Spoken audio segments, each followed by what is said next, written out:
é preciso saber pra quem eu oro. Quem consegue responder, quem é vivo e reina, só um.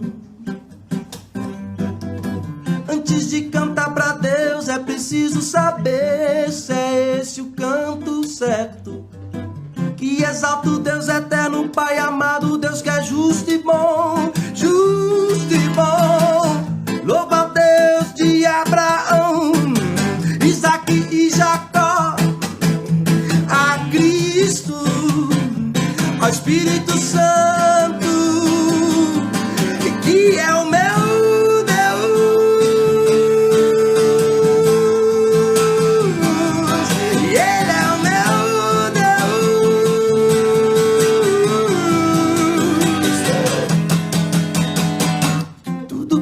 necessário saber, já ficou claro na palavra. Bem diante dos meus olhos tem beleza que me ensina a viver. Mesmo quando a dor me alcança, o teu amor me faz sorrir. Ele não saiu da história, Deus se mostra, se revela poderoso. Hoje vem aqui, louva ao Deus de Abraão, Isaac e Jacó, a Cristo, Espírito Santo, que é o meu Deus,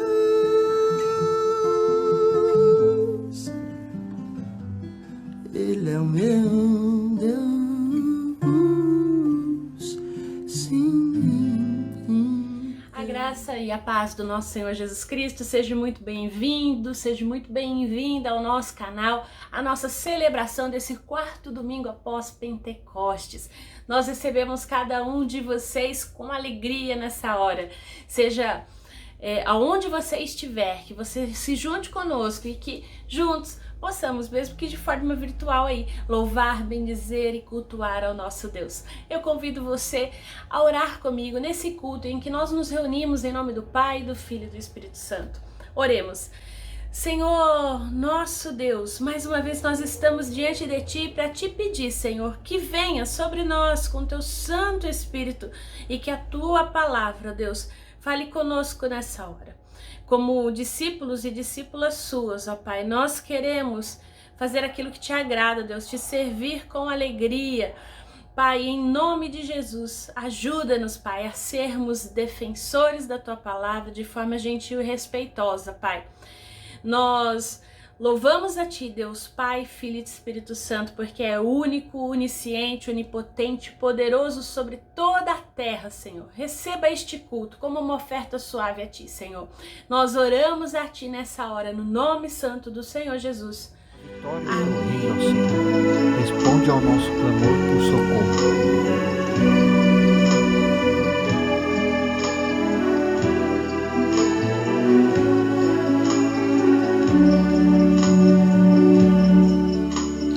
Único que é digno de receber a honra e a glória, a força e o poder, ao Rei eterno e imortal, invisível, mas real, a Ele oferecemos louvor.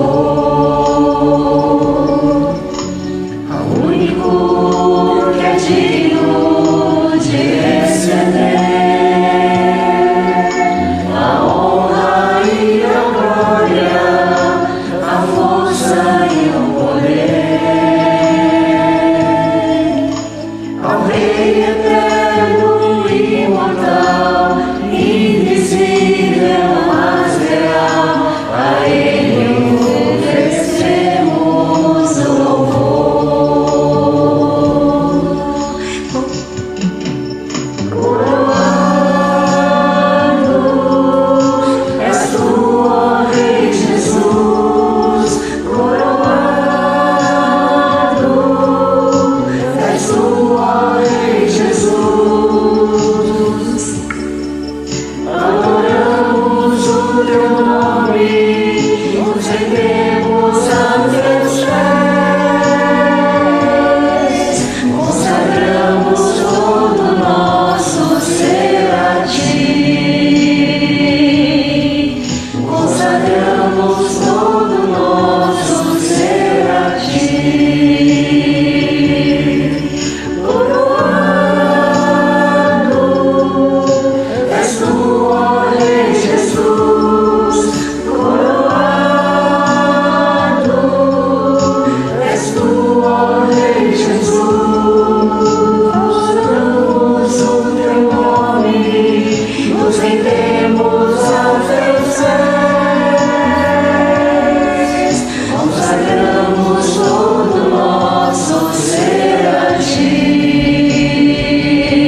acompanhar comigo a leitura do Salmo 9. Ó Senhor Deus, eu te louvarei com todo o meu coração e contarei todas as coisas maravilhosas que tens feito. Por causa de ti, eu me alegrarei e ficarei feliz. Cantarei louvores a ti, ó Deus Altíssimo.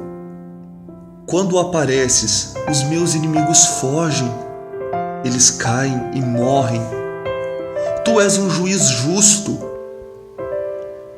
e sentado no teu trono, fizeste justiça e julgando a meu favor.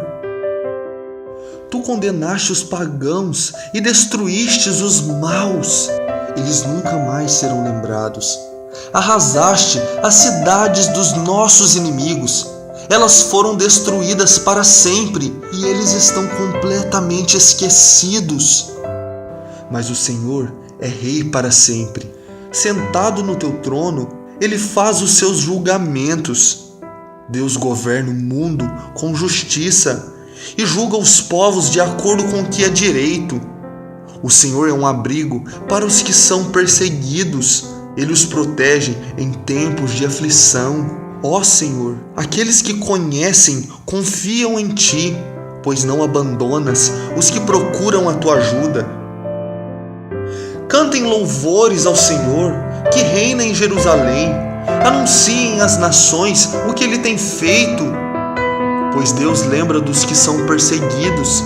Ele não esquece dos seus gemidos e castiga aqueles que os tratam com violência. Ó Senhor Deus, tem compaixão de mim. Vê como me fazem sofrer os que me odeiam. Livra-me da morte, a fim de que eu, na presença do povo de Jerusalém, possa me levantar para anunciar o motivo porque eu te louvo e dizer que sou feliz porque me salvaste da morte.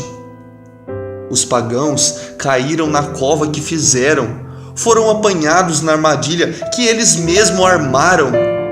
O Senhor se torna conhecido por causa dos seus julgamentos justos, e os maus caem nas suas próprias armadilhas. Eles acabarão no mundo dos mortos.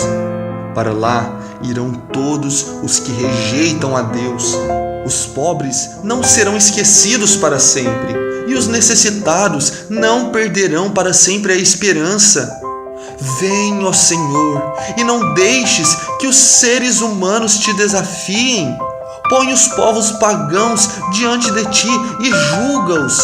Faze, ó Senhor Deus, com que sintam medo, que eles fiquem sabendo que são simples criaturas mortais.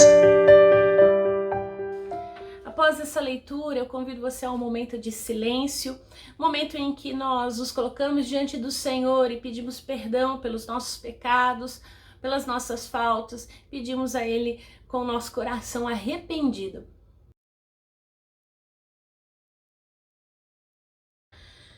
Bondoso Deus e Pai, nós nos achegamos a Ti nessa hora e colocamos diante de Ti o nosso coração. Senhor, pecamos contra Ti por pensamentos, por palavras, por atos, por omissões, Senhor. Nós somos gratos a Ti porque pelo que fizeste na cruz por nós, pelo sangue derramado, o Senhor pregou esses pecados na cruz. Obrigada, Senhor, obrigada. Perdoa-nos quando nós nos afastamos da Tua palavra e impedimos que ela possa encontrar lugar dentro da nossa casa, da nossa família, do nosso coração, Senhor. Ajuda-nos a abrir espaço na nossa agenda, na nossa vida familiar, Senhor, para que a Tua palavra, para que o estudo também da Tua palavra possa ser a base e o fundamento, Pai, do nosso viver. Assim nós aprendemos que andar pelo caminho da boa convivência e da paz entre as pessoas, ó Deus, começa pelo estudo da Tua palavra e começa na nossa casa também, Senhor.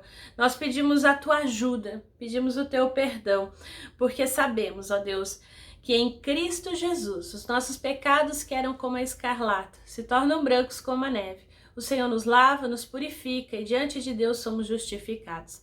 Nós somos gratos ao Pai por isso, no nome santo do Senhor Jesus. Amém. Amém. Essa é a promessa do nosso Deus. Todo aquele que se chega arrependido ao Senhor, com um coração humilde, Ele é capaz Ele perdoa, Ele ama, Ele nos abraça. Isso é maravilhoso. 1 Pedro 2,24 diz: sabemos que o próprio Jesus carregou os nossos pecados no seu corpo, sobre a cruz, para que morrêssemos para o pecado e vivêssemos para a vida correta, pois por meio dos seus ferimentos nós fomos curados. Glória a Deus por isso. Nós somos gratos, e porque somos gratos, nós cantamos louvores, nós bendizemos ao Senhor com alegria. Então eu convido você a louvar, a bendizer ao Senhor juntamente conosco nos nossos cânticos espirituais.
graça e a paz do nosso Senhor Jesus Cristo.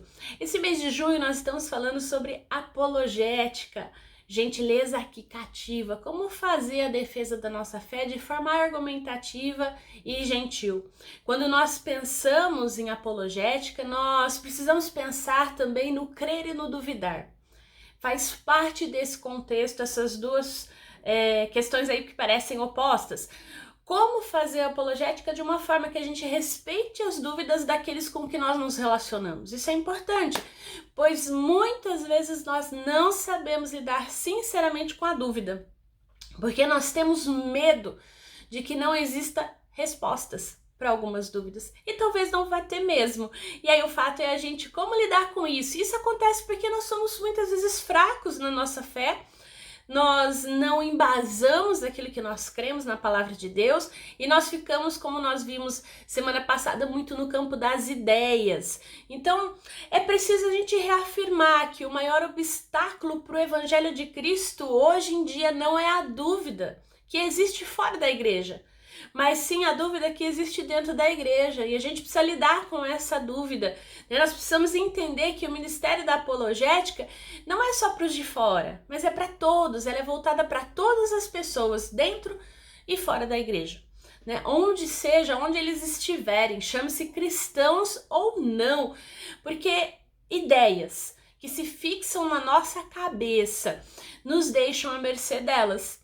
E é importante a gente solucionar e resolver algumas coisas. Quando nós passamos então a viver como cristãos, nós devemos estar abertos, a qualquer um dos que nos digam: por que você está esperançoso? O que está acontecendo com você? Ou alguma coisa diferente em você. E então é nesse contexto que nós exercemos o ministério da apologética de forma gentil. E aí, para a gente continuar a nossa reflexão, eu gostaria de voltar contigo no primeiro texto que nós fizemos na nossa série de mensagem, de 1 Pedro 3, do 13 ao 17, para nossa reflexão, que diz o seguinte: quem é que desejará lhes fazer mal se vocês se dedicarem a fazer o bem? Mas ainda que sofram por fazer o que é certo, vocês serão abençoados. Portanto, não se preocupem, não tenham medo de ameaças. Em vez disso, consagrem a Cristo como o Senhor da sua vida, e se alguém lhes perguntar a respeito da sua esperança, estejam sempre preparados para explicá-la. Façam-no, porém, de modo amável e respeitoso. Mantenham sempre a consciência limpa. Então, se as pessoas falarem mal de vocês, ficarão envergonhadas ao ver como vocês vivem corretamente em Cristo. Lembre-se de que é melhor sofrer por fazer o bem, se for a vontade de Deus, do que por fazer o mal. Palavras do Senhor. Os versículos que nós lemos aí de 1 Pedro 3 são a carta régia de apologética do Novo Testamento.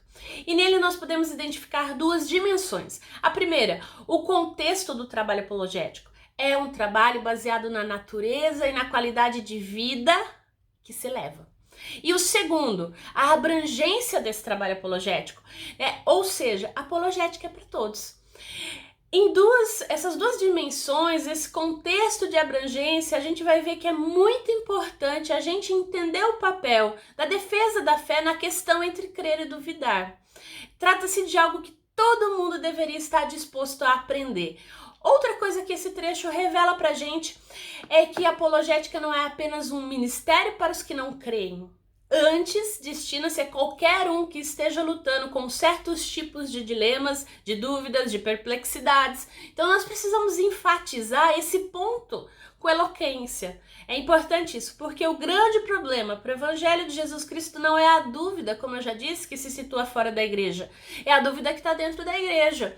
Aquilo que a gente está ali se alimentando, mas duvida, mas não vai questionar. Então nós precisamos saber lidar com essa dúvida de modo amoroso, esperançoso e especialmente sem censurar ou humilhar alguém. Nós devemos permitir que as pessoas sejam quem elas são. E então a gente deve ser capaz de nos encontrar com elas exatamente onde elas estão.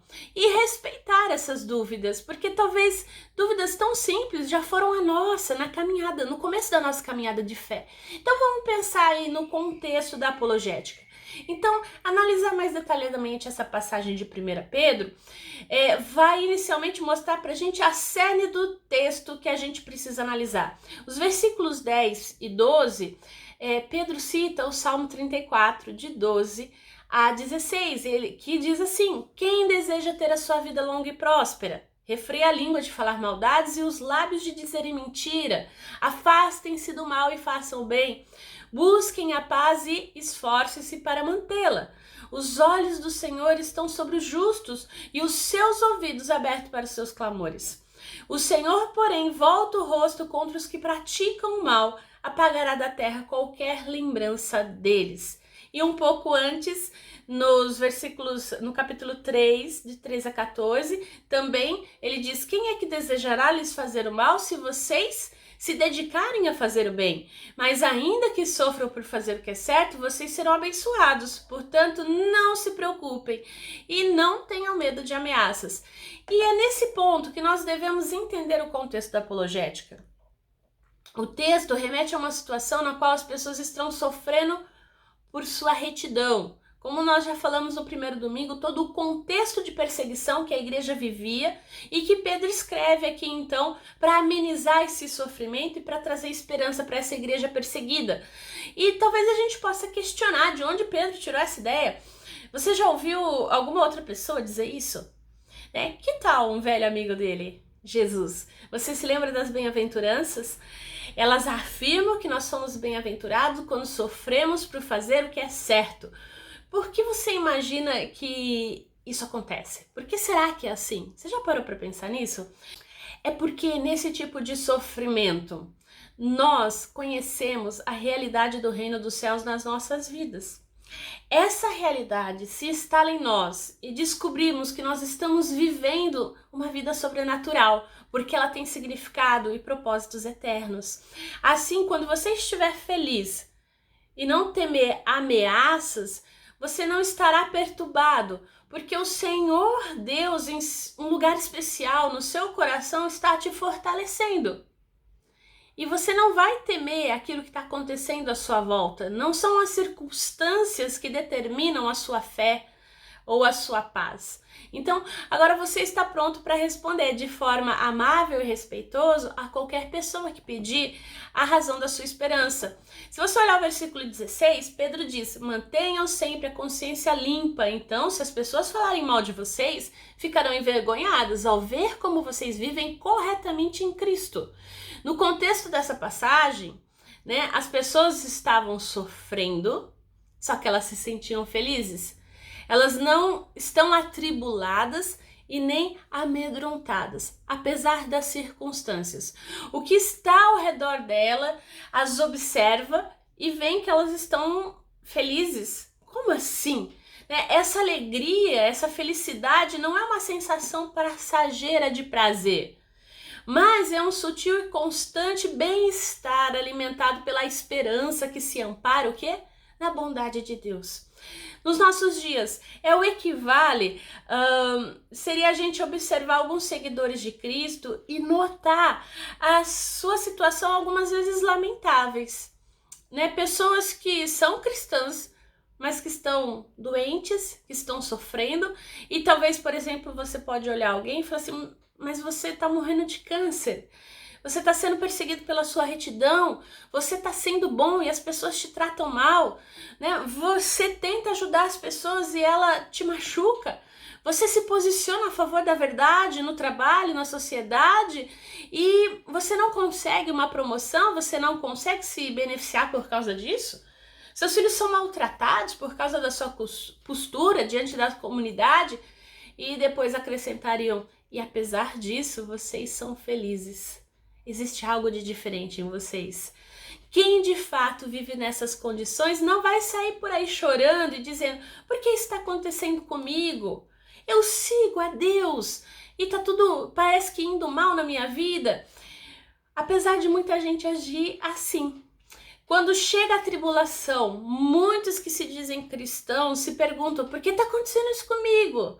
Por que Deus permite isso na minha vida? Eu sou uma pessoa fiel, eu sou um servo fiel. Mas você se lembra do que Tiago disse lá na sua carta, no capítulo 1, no verso 2? Meus irmãos, considerem motivo de grande alegria sempre que passarem por algum tipo de provação. Jesus disse que a gente teria aflições, mas para a gente ter bom ânimo, porque ele venceu o mundo e nós venceríamos. Então é importante a gente entender isso. Então, talvez você possa falar o seguinte: Gisele, isso aí que você está falando não tem sentido dentro da apologética, dentro de defender a fé de forma racional, de forma argumentativa, mas tem. Isso é muito importante, porque se você não demonstra na sua vida que está acima dos padrões desse mundo, não há nada no seu interior que cause alegria, paz, força numa situação adversa. Que Deus é esse que você quer argumentar que existe? Que não está contigo? Você simplesmente se comporta da mesma forma que os incrédulos da sua rua, do seu condomínio. E aí? É importante a gente pensar que isso implica em muitas coisas, além da apologética, é claro. E aqui eu peço desculpas por isso, porque eu preciso dizer o seguinte: aqui a gente não está falando de vida. simplesmente, mas de uma vida sobre a qual Jesus se expressou, dizendo que quem vive e crê em mim jamais morrerá. Seriam apenas belas palavras, ou elas realmente significam alguma coisa? Quando nós lemos a Bíblia, nós temos de nos perguntar se os autores que escreveram aquilo, de fato, eles queriam dizer alguma coisa por meio do que eles disseram. Visto que eles foram inspirados por Deus, e é importante abrir um parênteses, porque tem muita gente que acredita que inspiração é como se Deus estivesse assim falando e a pessoa lá, né, muito parecido com uma transcrição paranormal. Não é isso. É a pessoa vivendo a vida dela ali o tempo todo e Deus falando com ela e ela escrevendo. E quando eles escrevem, eles querem mostrar o que Deus fez, o que Deus está fazendo na história deles, naquele momento da vida da nação, enfim, o que está acontecendo e a ausência ou a presença de Deus, qual é a diferença que aquilo está fazendo na vida dele, na sociedade, onde ele está inserido. Então, quando a gente olha para isso, a gente vê que os autores bíblicos, eles estão expressando a realidade do reino dos céus. A pedra que for cortada no monte, sem o auxílio dos mãos e que varrerá todas as nações da terra, como afirma Daniel, já está aqui. E se nós não permanecermos em contato com isso, então nós seguiremos apenas disfarçando o nosso medo, como todos fazem, para causar uma boa impressão, mas sem uma base de realidade, sem paz, sem vigor. E a gente, infelizmente, vê muito crente fazendo isso. Né? Se ainda a gente não atingiu esse ponto na nossa vida, a gente precisa aprender a lidar com isso. Nós necessitamos de ajuda para fazer isso no nosso contexto. Uma vez que a gente alcançar esse ponto, nós seremos tão diferentes que as pessoas vão nos observar e vão dizer: o que está acontecendo aqui? Como é que você consegue viver desse jeito? No dia difícil, na adversidade, na doença, né? Você pode até estar ansioso, mas você não vive aquela ansiedade de forma que aquilo controle a sua vida. Você pode estar com uma dívida, mas aquela dívida não controla a sua vida. Ou seja, nós vivemos questões e problemas iguais a todas as pessoas. Mas o fato de estarmos em Cristo precisa fazer diferença. Lembre-se que Jesus disse que as pessoas não acendem uma candeia para colocá-la debaixo de uma mesa ou para colocá-la numa vasilha. Ele disse que uma candeia acesa é como uma cidade construída sobre um monte. Você alguma vez pensou em esconder uma cidade construída sobre um monte? Não dá. Jesus está dizendo que quando você estiver ligado ao reino dos céus, vai acontecer algo tão obviamente novo a seu respeito que as pessoas vão pensar: o que foi que ele fez? O que tornou ele tão diferente? Esse é o contexto da apologética, né? De modo amável e respeitoso, nós vamos demonstrar às pessoas o Deus que cremos e como esse Deus opera e trabalha na nossa vida, como a palavra dele, que está na Bíblia, nos orienta para viver a nossa vida. Então, quando a gente vê isso, a gente vê que isso é necessário e é importante. Algumas traduções empregam aí nesse amável e respeitoso as palavras mansidão e temor, por exemplo. E agora também você pode me perguntar: o que você quer dizer com temor?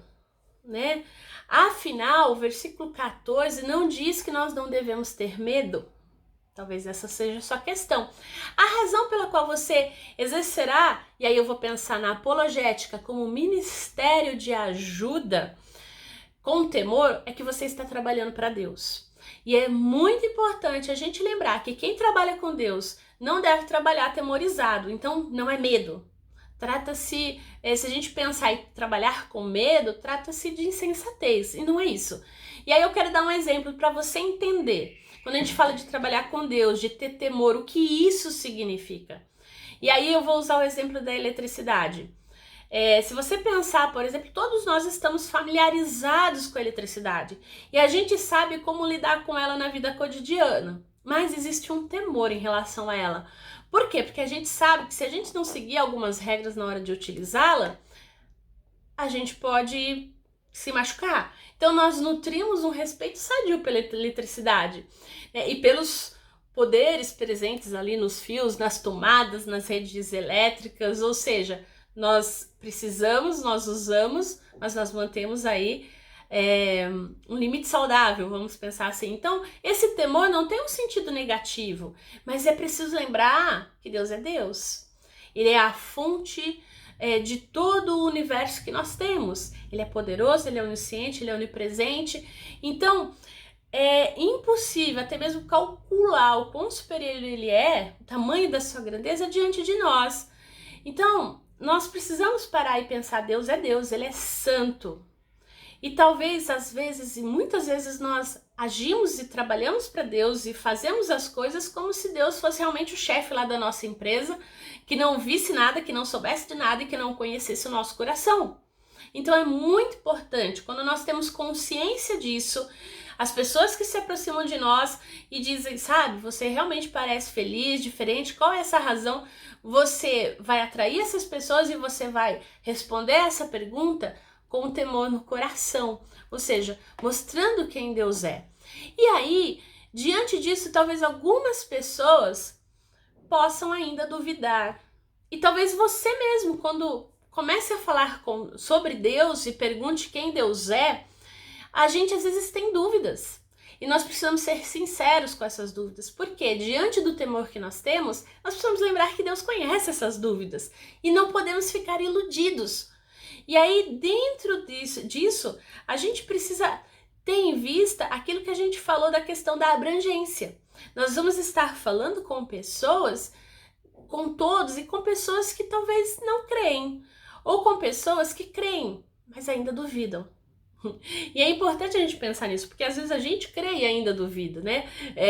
Como diria o poeta, não creio nada além do que duvido. Por quê? Porque a fé, ela é um passo naquilo que a gente não conhece, é sobrenatural. Em algum momento você pode duvidar. E é nesse momento que a gente vai pensar na apologética, nessa defesa então argumentativa, porque como eu já falei desde o começo, a nossa fé, ela precisa também ser racional.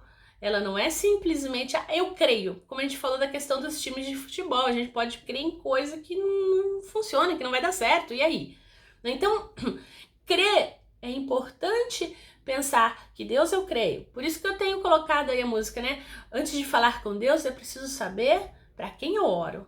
Quem é esse Deus? Quem é esse Deus que eu vou argumentar? Então, quando a gente fala sobre a dúvida, crer e duvidar, esses opostos aí, eles estão relacionados. E aí eu gostaria de fazer uma reflexão em cima de João 20, que ilustra muito bem a beleza do método de Jesus, a estratégia dele para lidar com a dúvida e de forma respeitosa e amável. Não sei se você lembra, mas vamos fazer um review rapidinho. João 20 vai falar sobre Tomé. Tomé, provavelmente você vai lembrar que a primeira vez que Jesus aparece, depois de ressuscitado para os discípulos, ele não está presente. Então, depois o que acontece? O versículo 24 e 25 do capítulo 20 do Evangelho de João diz assim: um dos 12, Tomé, apelidado de Gêmeo, não estava com os outros quando Jesus surgiu no meio deles. Eles disseram, vimos o Senhor. Ele, porém, respondeu, não acreditarei, se não vir as marcas dos pregos nas suas mãos e não puser meus dedos nelas e minha mão na marca do seu lado. Particularmente quando eu leio esse texto, eu lembro daquele quadro do Caravaggio que eu amo, né, de Tomé indo lá depois colocando o dedo. Isso é que é direto ao assunto. E aqui eu não quero simplesmente ver, ele afirma, eu quero tocar, eu quero se certificar de que eu não tô tendo alucinação. Ou seja, essa é uma abordagem honesta. Tomé foi honesto.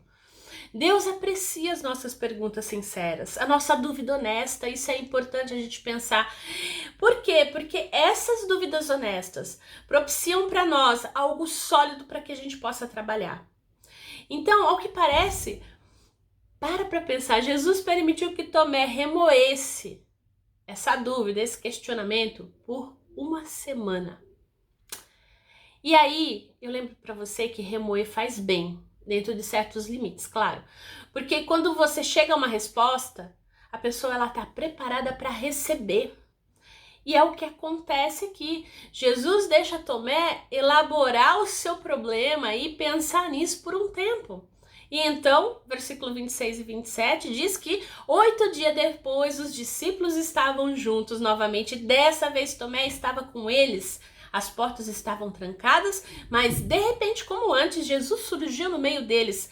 Paz seja com vocês, disse ele. Então disse a Tomé: põe meu dedo aqui, veja as minhas mãos, põe a sua mão na marca do meu lado, não seja incrédulo, creia. Então Jesus estava disposto a ajudar Tomé na resolução daquela dúvida. E isso é típico do Senhor no relacionamento com o seu povo. Isso é maravilhoso. Observe o que ele disse em seguida: você crê porque me viu. Felizes são aqueles que creem sem ver. Lembremos que Jesus não deixou Tomé sofrer sem a bênção da fé e da confiança. E isso é maravilhoso no Senhor Jesus, porque ele transforma a dúvida em fé. Ou seja, é necessário a dúvida, ela é importante, ela faz parte do processo de crer. Então, essa é uma abordagem típica de Jesus em relação à dúvida. Ele reagiu àquela dúvida de forma honesta, de maneira respeitosa, com gentileza, ajudando ele chegar ao conhecimento. Então, para a gente finalizar, você já prestou atenção em como as pessoas fora das redes sociais se queixam da vida que levam? Porque na rede social tudo é muito lindo, tudo é muito bonito, né? Até nessa época de pandemia, tá todo mundo bem. Quando na verdade fora dela a gente vê que não há muita felicidade no mundo, não. A gente vive aí uma sociedade do cansaço. Nós estamos cansados da pandemia, cansados das telas, cansados. E aí realmente diante disso a gente pode se questionar: será que nós estamos realmente felizes? O que nos destaca diante disso? Como você tem enfrentado tudo isso que nós estamos vivendo? A marca de mais de 500 mil mortos. Você tem olhado para isso com esperança? Ou você já está surtando? E surtar de vez em quando, tudo bem. E a gente precisa entender isso, porque apesar de tudo nós somos pessoas. Não estou falando aqui para você tem que ser um crente perfeito, você nunca vai brigar com ninguém, nunca vai surtar. Não, você vai. Nós vamos. Porque nós somos seres humanos. Mas diante de tudo isso, toda essa dificuldade desses surtos, então, como a gente lida com isso depois? Nós entregamos isso diante do Senhor e pedimos: Senhor, restaura minha saúde física, emocional, minha vida familiar. Eu não quero que aquilo que eu disse numa hora ruim realmente seja verdade, porque às vezes nós falamos o que não queremos de forma insensata, mas como nós lidamos com isso depois que acontece? Isso faz diferença?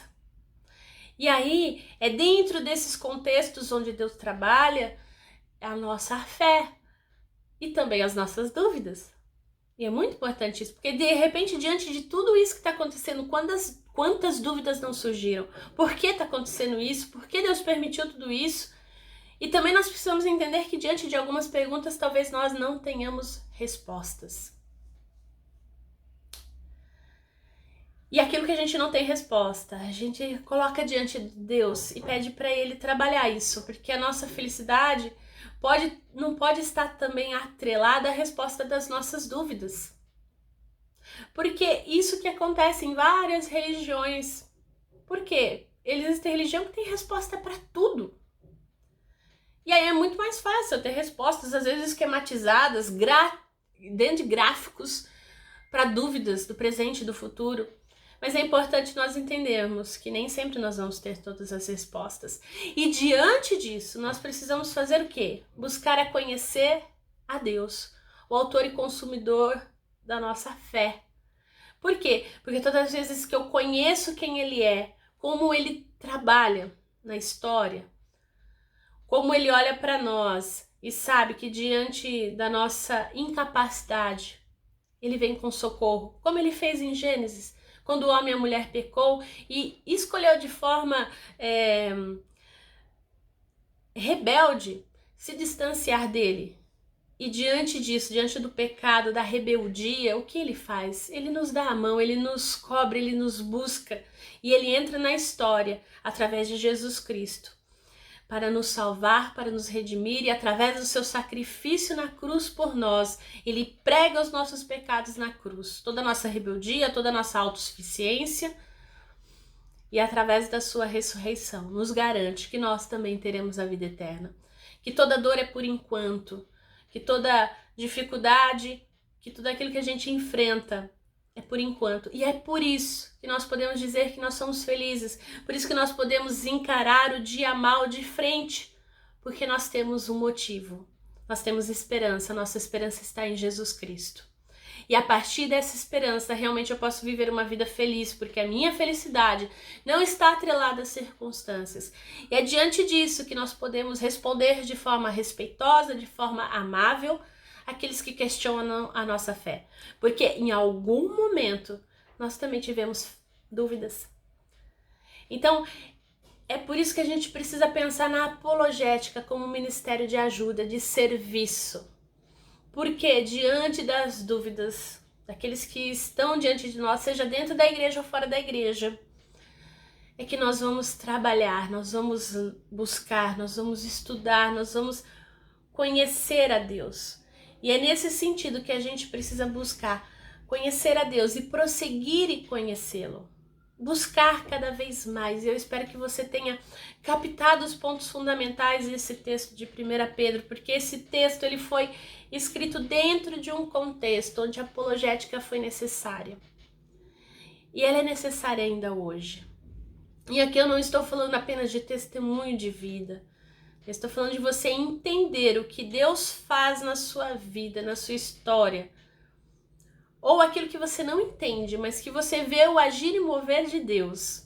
Para que você possa estar aqui hoje, louvando, bendizendo a Ele com alegria. Que você possa olhar para aqueles que duvidam e tratá-los de forma amável e respeitosa. Tratar as suas dúvidas como você também gostaria de ser tratado. Porque eventualmente a gente pode ter sido tratado mal. Mas nós não precisamos reproduzir esse comportamento. Nós temos um Deus que nos ama e que não nos trata conforme nós merecemos, mas sim conforme Ele é, e Ele é amor. Então que nós possamos realmente buscar e prosseguir em conhecer o nosso Deus, para que a nossa fé aumente, para que ela seja fortificada, que essa seja a nossa oração e o nosso objetivo. Em nome de Jesus. Amém.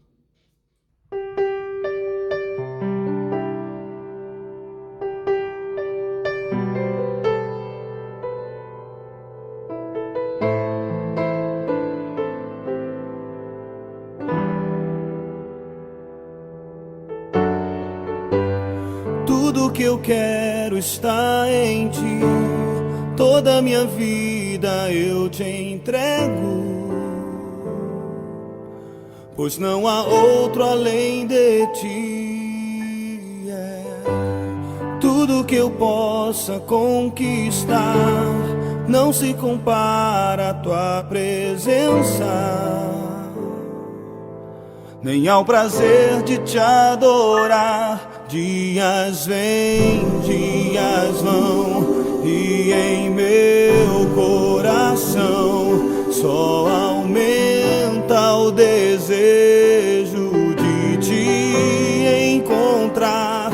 Agradecido eu sou pelo que já recebi, mas não estou satisfeito. Eu quero mais te conhecer e prosseguir em te conhecer.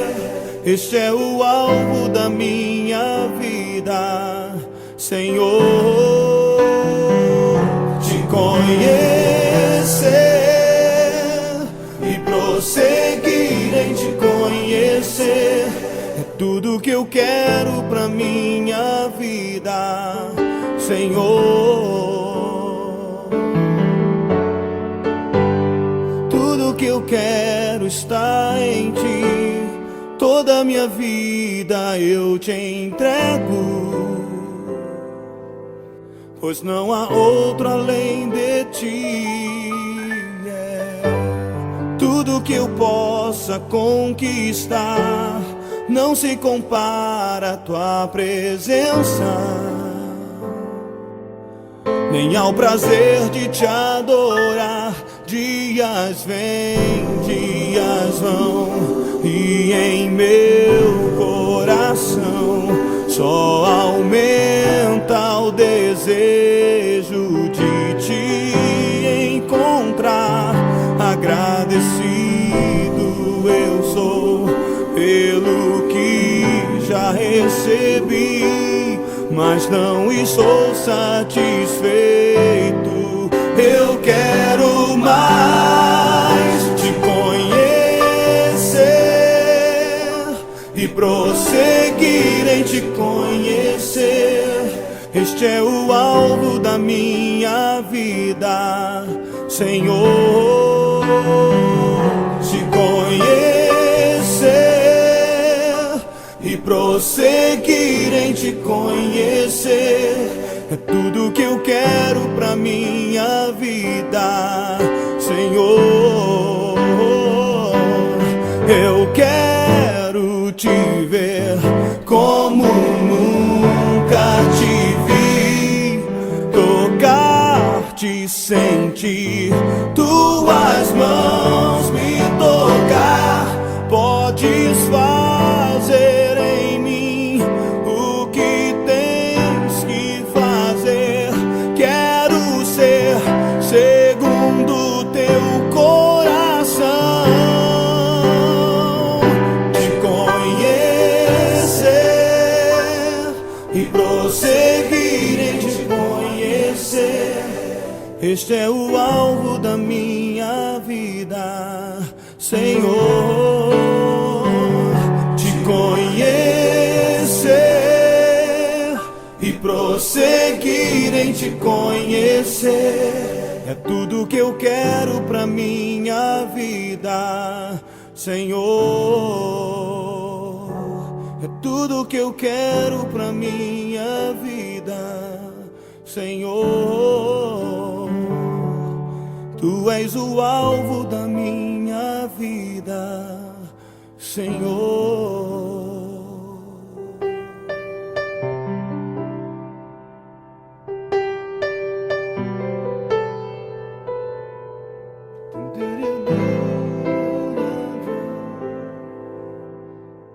Vamos orar nessa hora? Senhor, nosso Deus, obrigada porque nos chamaste mais uma vez para que aprendamos a viver bem uns com os outros, a ouvir sobre Ti, Senhor, a tratar as nossas dúvidas de forma honesta. Pai, em nome de Jesus, ajuda-nos, Deus, a abrirmos o nosso coração diante de Ti, diante dos nossos líderes, ó Deus, e que nós possamos, ó Deus, trabalhar todas as questões concernentes à nossa fé, de forma, Deus, amável, respeitosa, Pai, uns com os outros.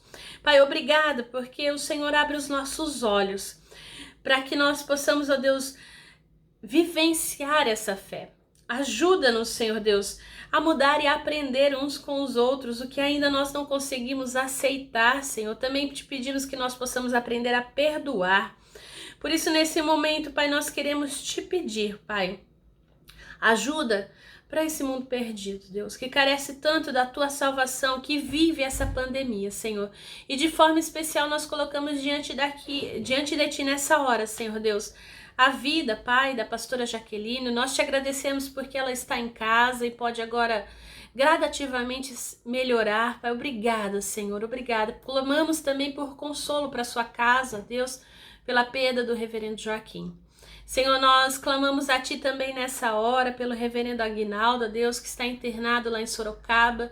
Vem com cura, vem com restauração, Senhor. Clamamos também, Senhor Deus, por todos aqueles que estão em leitos de enfermaria, em leitos de UTI por causa do Covid no nosso país, no mundo todo, Senhor. Vem com cura, com restauração, Senhor, Pai, em nome de Jesus. Clamamos a Deus que a vacina possa fazer efeito e em breve, Senhor, nós possamos estar bem.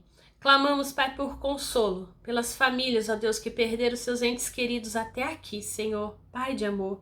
Também te pedimos, ó Deus, pelos nossos idosos, ó Pai, que têm sofrido pelas questões da idade, pela dona Laurinha, pela dona Heloína, pelo seu Pedro. Clamamos também, ó Deus, pela vida do Rodrigo, filho do Pô e da Yolanda, Senhor, que está doente em estado vegetativo após o acidente que sofreu, Senhor. Nós clamamos a Ti por essas pessoas. E também somos gratos a Ti, Senhor, porque até aqui o Senhor tem nos sustentado, tem nos fortalecido. Por isso também Te agradecemos pela vida da Yara, Senhor, que mais uma vez completa aniversário. Obrigado pelos 18 anos. Abençoe e derrama bênção sem medida sobre a vida dela, sobre a casa dela, Senhor, seja com a sua mãe, a Kátia, ó Deus, e com toda a sua família, suprindo toda e qualquer necessidade, Senhor. Renova a nossa fé, Senhor, nos Teus caminhos. Olha para nós, ó Deus. Nós Te pedimos, dá-nos sabedoria e direção para que sejamos amáveis e respeitosos em tudo que nós fizermos, ó Pai.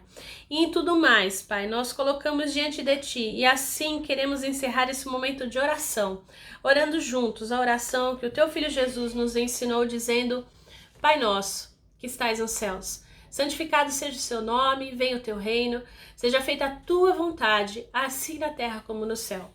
O pão nosso de cada dia nos dai hoje, perdoa as nossas dívidas, assim como nós perdoamos os nossos devedores. E não nos deixes cair em tentação, mas livra-nos do mal, pois Teu é o reino, o poder e a glória para sempre. Amém. Recebam a bênção, que a graça do nosso Senhor Jesus Cristo, o amor de Deus Pai, a comunhão e a consolação do Espírito Santo seja sobre você e sobre a sua família, e sobre todo o povo de Deus espalhado pela face da terra, hoje e sempre. Amém. Amém. Vão em paz, na paz do nosso Senhor Jesus Cristo, trazendo sempre à memória aquilo que nos dá esperança, para que nós possamos tratar de forma amável e respeitosa aqueles que chegam até nós com dúvidas e as nossas próprias dúvidas. Que Deus abençoe a sua semana, no nome santo do Senhor Jesus. Amém. Gostaria também de passar aos irmãos um aviso rápido. Nós estamos aí com a expectativa do retorno das nossas atividades presenciais para o dia 1º de agosto. Então eu gostaria de pedir para os irmãos que estivessem em oração. Oração para que os casos de Covid em São Carlos possam diminuir, para que hajam menos mortes, para que realmente mais pessoas possam ser vacinadas e para que realmente a gente possa concretizar esse nosso objetivo. Então, marque essa data, 1º de agosto. Como a nossa igreja faz aniversário no mês de julho, nós pretendemos deixar a celebração também do nosso aniversário para esse dia especial de retorno. Então, guarde essa data e ore conosco. Eu peço a você. Uma boa semana e que Deus te abençoe em nome de Jesus.